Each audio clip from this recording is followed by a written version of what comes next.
আসসালামু আলাইকুম বন্ধুরা, সবাই কেমন আছেন? আশা করি সবাই ভালোই আছেন। তো রিমি, হ্যাঁ, বলো। তুমি কেমন আছো? আলহামদুলিল্লাহ, অনেক ভালো আছি। তো লেবাননে এসে তোমার কতদিন হয়ে গেল? 5 মাস হয়। তাই? হ্যাঁ। তুমি কি লেবাননে কাজ করো? না, অনেকে তো জিজ্ঞাসা করে তুমি কি করো। আমি এখানে ফ্যামিলি বিষয়ে এসেছি, কোনো কাজ করি না। তাই? হ্যাঁ। তো ফ্যামিলি ভিসায় কে কে আছে তোমার? আম্মু আছে, জামাই আছে, আমি আছি। যায়। তাই? হ্যাঁ। তো দেশের কাউকে কি মিস করো? হ্যাঁ, মিস করি। আমার নানি অনেক অসুস্থ। সবাই একটু দোয়া করবেন যেন সুস্থ হয়ে যায়। অনেক দেখতে ইচ্ছে করতেছে। তো তোমার নানির সাথে কি কথা বলছো? কালকে কথা হয়েছে, আজকে কথা হয় নাই। ছোট থেকে তো নানির কাছে মানুষ হয়েছি, এই জন্য অনেক খারাপ লাগতেছে। নানির কাছে, মামা মামির কাছে, খালাকের কাছে মানুষ হয়েছে। তাই? হ্যাঁ। তো সবার উদ্দেশ্যে কিছু একটা বলো। সবাইকে অনেক অনেক মিস করি প্রবাস থেকে।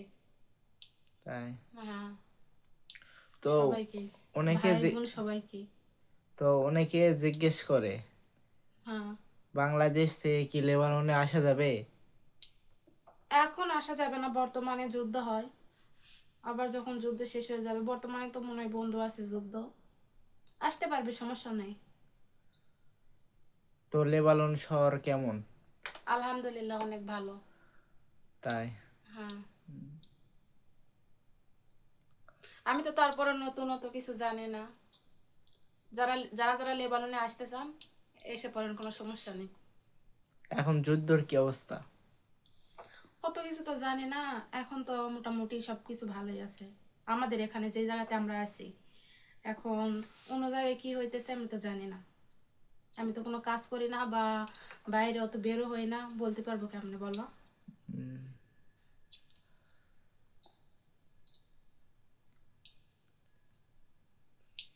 তো বন্ধুরা, সবাই ভালো থাকবেন, সুস্থ থাকবেন। আর আমি লেবাননে আছি, সবাই আমার জন্য দোয়া করবেন, আমার ফ্যামিলির জন্য দোয়া করবেন। আর মাকে নিয়ে, স্বামীকে নিয়ে যেন ভালোভাবে সংসার করতে পারি, সবাই এটাও দোয়া করবেন। আর আর কি বলবো, সবাই ভালো থাকবেন, সুস্থ থাকবেন। আজকের মতো এই পর্যন্তই। আল্লাহ হাফেজ। আসসালামু আলাইকুম।